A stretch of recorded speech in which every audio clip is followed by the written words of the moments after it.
Saluton homoj, kun vi Esperanto Первый kanal kaj Irina Goncharova. Estas lastaj minutoj de UK Universala Esperanto Kongreso, kiu ĵus pasis en Lisbono. Kaj tamen mi kaptis la okazon intervjui tiun sinjoron. Kaj mi petas, ke vi prezentu vin, diru vian nomon, por ke mi ne fuŝu, ĉar mi timas. Yes.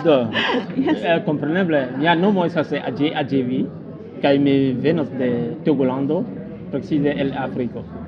Bone, do vi, ĉu estas via unua Universala Kongreso? Ne, estas oficiale la dua Universala Kongreso en kiu mi partoprenas. Kaj la unua kiun vi partoprenas estis? Jes, antaŭ du jaroj estis en Nitro. Yes, kaj mi estis en Nitro, kaj estis bela kongreso, kaj mi ĝuis ankaŭ la etason tie. Bone, kaj ni kun vi renkontiĝis en ilei konferenco. Yes. Kial vi trafis ankaŭ ilei konferencon? Ilei tie temas pri instruado de Esperanto. Ĉu vi iel rilatas al instruado de Esperanto, aŭ estis ĉiaokaza vojaĝo al Lisbono kaj vi simple kaptis ankaŭ Hispanion? Kio estas? Yes, do fakte unue mi estas membro de ilei, kaj mi instruas iel amatore Esperanto, kaj mi scias ke estas ligo de instruisto kaj mi bezonas iom lerni kaj spertoj kaj kotoko. Kaj la fato ke mi ricevis vizon de hispana konsuleo, do mi preferis eniri la Schengen aeron per de Madrido, Hispanio. Pro tio mi ĉesis tiun ilei kongreson, kaj do de tie mi lernis multon, kaj estis fakaj instruistoj kaj pedagogoj, kaj ili helpis min, kaj do mi pensas ke mi revenos hejme, do per tio spertoj do mi povas iom plibonigi mian instrua agadon. Mi nun havas al vi tre strangan demandon, tute etan. En via libreto, ĉar Ajevi eldonis libreton kun afrikaj proverboj, kaj mi jam legis ĝin, sed la demando estas pri tio, ke fine de la libreto estas via poŝtadreso. Ĉu efektive, vere? Ja, fakte jes. Ĝi aspektas ege strange por ni, sed ĝi funkcias, ĉu? Se ni kopios ĝuste sur leteron, estas en ordo. Yes, en ordo. Do en tiu kadro de nia interŝanĝo de bildkartoj estas iu togolandano kaj kun tiu stranga adreso. Kaj ĉiuj, kiuj ricevas tiun adreson, tuj demandas min: ĉu vere la litero atingas?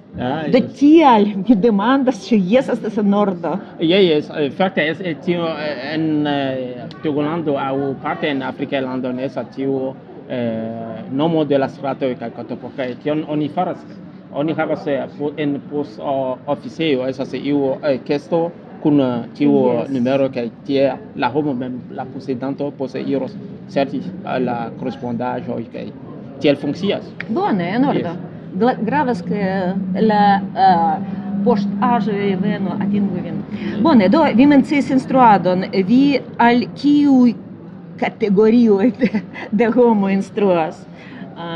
Do ĝenerale estas la lerneanoj kaj ankaŭ la studentoj, ĉar foje ni partoprenas al tiu ni informas pri Esperanto en la Universitato de Lomeo, kaj homoj interesiĝas. Kompreneble ankaŭ kiu laboras foje ankaŭ iel interesiĝas pri Esperanto. Do tio estas kurso de Esperanto por ĉiuj dezirantoj, jes? Je, fakte por ĉiuj. Kaj kiom da homoj venas al la kurso? Do tio dependas de komence homoj venas multnombre, kaj kun la forpaso de la tempo, de la tagoj, do malaĉiĝas. Tamen do ni pripensis kaj havi ĝu ebloj ĉeesta kurson, kaj ankaŭ ni faras kurson per koresponda. Kaj kiel vi faras korespondan kurson? Ĉu per interreto aŭ per leteroj?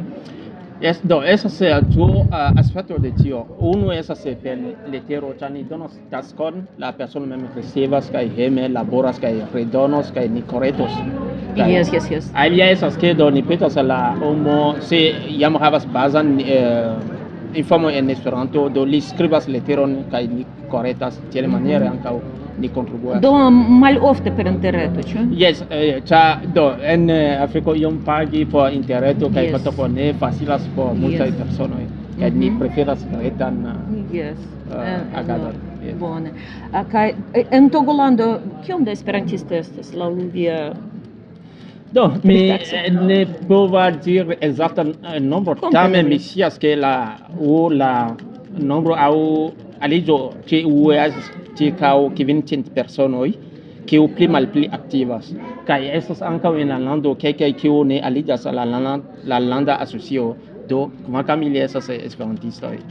Do relative ni havas iom mi ne scias relative multaj esperantistoj, mi diru relative kompare kun aliaj landoj kaj Tio estas ĉio proksimume. Ĉie estas, tiel diri, ne plu funkcianta esperantisto, yes. Yes, tio okazas. Jen. Estas fakte normale. Bone, kaj kion vi ĉerpis de UKO por vi gravan? La spertoj. Yes, eble io speciale rilatis Afrikon aŭ vin aŭ evoluon de Ministerio Esperanto, iun branĉon kiu vin speciale interesas. Yes, do mi diru generale estas pri tio kongresa temo fakte pri tio kien iras la nula kulturo aŭ tutmondiĝo kaj katako.